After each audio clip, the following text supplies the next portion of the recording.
Friends, आप सभी अपने ड्रीम कॉलेज में, यूनिवर्सिटी में एडमिशन लेने वाले हो। आपका ड्रीम कॉलेज बीएचयू हो सकता है, डीयू हो सकता है, जेएनयू हो सकता है। अब हम आपको बताएंगे कि इसमें डॉक्यूमेंट में क्या क्या प्रॉब्लम आ रही है बच्चों को। बड़ी कंफ्यूजन है, सीएलसी क्या है, एसएलसी क्या है, टीसी क्या है, माइग्रेशन क्या है, यही पहले डाउट दूर कर लेते हैं। देखो, अगर आप स्कूल से अपना 12th का सर्टिफिकेट लेने जा रहे हो तो स्कूल लिविंग सर्टिफिकेट देंगे। अगर कॉलेज में हो तो कॉलेज लिविंग सर्टिफिकेट देंगे, या फिर आप इन दोनों में नहीं हो, अगर ये दोनों सर्टिफिकेट इशू नहीं होता है तो या तो आपका माइग्रेशन सर्टिफिकेट इशू होगा या ट्रांसफर सर्टिफिकेट इशू होगा, और चारों का मतलब सेम है। तो मैं अमित सिंह आर्या आपको सारा डाउट क्लियर करता हूं। फेसबुक और व्हाट्सएप पे आप जुड़ सकते हो, हर जगह आपके लिए अलग से डेडिकेटेड ग्रुप बना दिया है।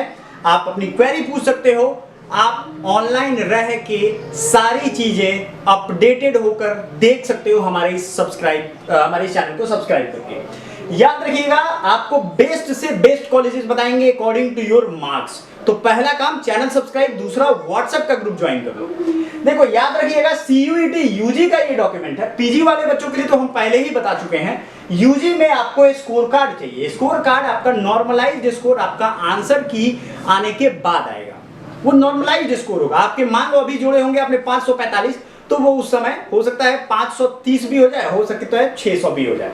इसलिए कि नॉर्मलाइजेशन में वो गड़बड़ हो जाता है। गड़बड़ नहीं मतलब नॉर्मलाइज करते हैं, साइंटिफिक प्रोसेस है, हम आप उस पर ब्लेम नहीं कर सकते।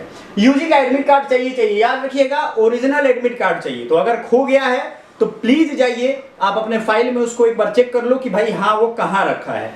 ओरिजिनल का कॉपी नहीं लगेगा, ओरिजिनल ही लगेगा, ये ध्यान रखना माय डियर स्टूडेंट। आपको ये चीज मैं बता रहा हूं, ये ओरिजिनल वाला आपके काम का है, इसमें ओरिजिनल ही आपको रखना पड़ेगा। अब क्लास 10th के मार्कशीट और सर्टिफिकेट दोनों चाहिए। देखो, इसका मार्कशीट जो है ना और सर्टिफिकेट, ये डेट ऑफ बर्थ का काम करता है। भारत सरकार इसको ही डेट ऑफ बर्थ अभी भी मान के चलती है। बात समझ में आ गया आपको? तो ये डेट ऑफ बर्थ का काम करेगा, आपको क्लियरली समझ लेना है। क्लास 12th के डॉक्यूमेंट की अगर हम बात करें तो ये है क्लास 12th का मार्कशीट चाहिए आपको। हो सकता है आपके फाइनल सर्टिफिकेट या मार्कशीट अभी नहीं आया हो, तो वो सर्टिफिकेट बाद में आ जाता है। प्रोविजनल सर्टिफिकेट आपको मिल जाएगा, ये आपको कॉलेज से कलेक्ट कर लेना। बच्चे कहेंगे सर उस समय देखेंगे, अभी जाएंगे। देखो भैया, अभी छुट्टी का टाइम है, अभी ये सारा प्रोसेस होने में टाइम लग रहा है, तो आपके पास अभी टाइम है। आने वाले समय में आपके पास टाइम नहीं रहने वाला है, इसलिए आपको ये इग्नोर नहीं करना चाहिए कि जाएंगे निकाल लेंगे। इतना परेशान होते हैं ना बच्चे कि आप सोच भी नहीं सकते हो। एक चीज याद रखिएगा, जो टिस में एडमिशन लेने वाले बच्चे हैं Tata institute of social science में, उनके लिए अलग से एक हम बता देंगे कि वो अपना इनकम सर्टिफिकेट बनवा ले, है ना। हो सकता है ईडब्ल्यूएस और ओबीसी वाले हो, तो वैसे तो उनको तो बनवाना ही 1 अप्रैल के बाद ही वो मांगते हैं, तो आपके लिए अच्छा रहेगा आप 1 अप्रैल के बाद ही बनवा लो। इनकम सर्टिफिकेट बहुत ईजी प्रोसेस है, ऑनलाइन अप्लाई हो जाता है। अपने मम्मी पापा से बात करिए, बनवा लीजिएगा। ओरिजिनल पासिंग सर्टिफिकेट आपको चाहिए।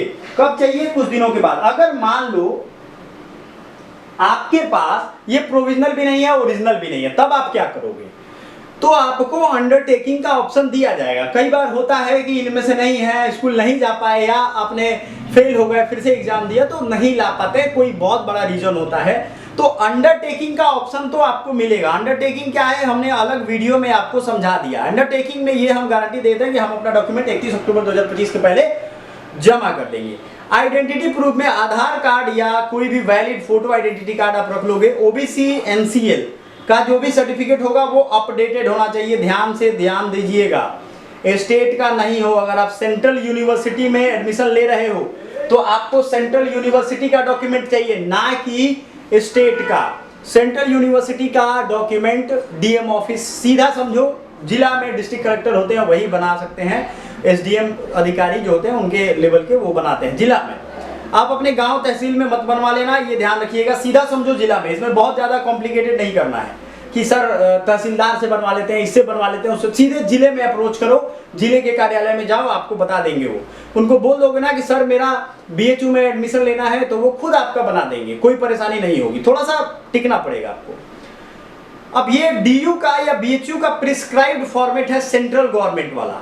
तो आपके दिमाग में आ रहा होगा कि सर ये सेंट्रल गवर्नमेंट का फॉर्मेट कौन होता है, वो हम आपको दिखाए हुए हैं, भेजे भी हुए हैं ग्रुप में, वो आप जुड़ जाना। उसी फॉर्मेट पे सेंट्रल वाला बनेगा, वो सेंट्रल गवर्नमेंट का फॉर्मेट है। रिजर्वेशन, अगर आप मान लो पीडब्ल्यूडी वाले हो, आप मान लो सीयूडब्ल्यू वाले हो, है ना, आर्म फोर्सेज, विडो, ये सब हो, कश्मीरी माइग्रेंट है, तो ये सब सर्टिफिकेट आपको बनवाना है। इनकम सर्टिफिकेट जो ईडब्ल्यूएस कैटेगरी वाले हैं, जिनको फाइनेंशियल एड या फी कंसेशन चाहिए, उनको बनवा लेना है। कोशिश करिएगा ये 1 अप्रैल के बाद, हालांकि अब तो मई जून आ रहा है, तो इसमें तो आप बनवाएंगे तो 1 अप्रैल के बाद ही होगा। माइग्रेशन या ट्रांसफर सर्टिफिकेट, देखो माइग्रेशन या ट्रांसफर या सीएलसी, मैं कह रहा हूँ ना कॉलेज लिविंग सर्टिफिकेट या एसएलसी, ये एक ही बात है।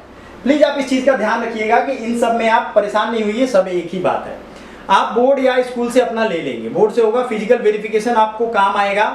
ये फिजिकल वेरिफिकेशन में ये सारे डॉक्यूमेंट आप अपने पासपोर्ट साइज फोटोग्राफ पर यूनिवर्सिटी 10 रखिएगा, 5 तो लग ही जाएगा, ठीक है। जब फिजिकली जाओगे देने ना तो 5 लग जाएगा, तो आप मान लो 20 या 30 खिंचवाओगे। डॉक्यूमेंट जितने भी मैं बताया हूं ना, उसके 4-4 कॉपी सिर्फ एक यूनिवर्सिटी में लगता है। कितना लगता है? 4-4 कॉपी एक यूनिवर्सिटी में। मैं बीएचयू से खुद पढ़ा हूं, बीएचयू की बात आपको बता रहा हूं। एंटी रैगिंग एंड अंडरटेकिंग का फॉर्म आता है, उस पर अपना नाम, कौन से सेशन, कौन से सब्जेक्ट में एडमिशन लेने वाले हो, ये सब हम आपको दिखाएंगे, एक एक करके एक एक फॉर्म के बारे में बताएंगे। लेकिन ये भी फॉर्म बीएचयू की वेबसाइट पे मिल जाएगा, आप अप्लाई कर दोगे, ठीक है। इंपॉर्टेंट नोट में क्या क्या है ध्यान रखिएगा। आपको डीयू का अगर है तो सीएसएस पोर्टल पे अपलोड करना होगा पीडीएफ फॉर्मेट में, ओरिजिनल रखना होगा फिजिकल वेरिफिकेशन के लिए। और कैटेगरी ईडब्ल्यूएस अगर नहीं रेडी है तो आपको प्रोविजनल एडमिशन मिलेगा, लेकिन अंडरटेकिंग के सहारे, और अंडरटेकिंग को टाइम रहते दे देना पड़ेगा। ये इंपॉर्टेंट नोट वाली बात आप प्लीज नोट कर लो, स्क्रीनशॉट लेना है ले लो। व्हाट्सएप और टेलीग्राम सब जगह आप जुड़ जाओ हमसे, ताकि आपको सारे अपडेट हम वहां पहुंचाएंगे। Thank you so much, bye for now.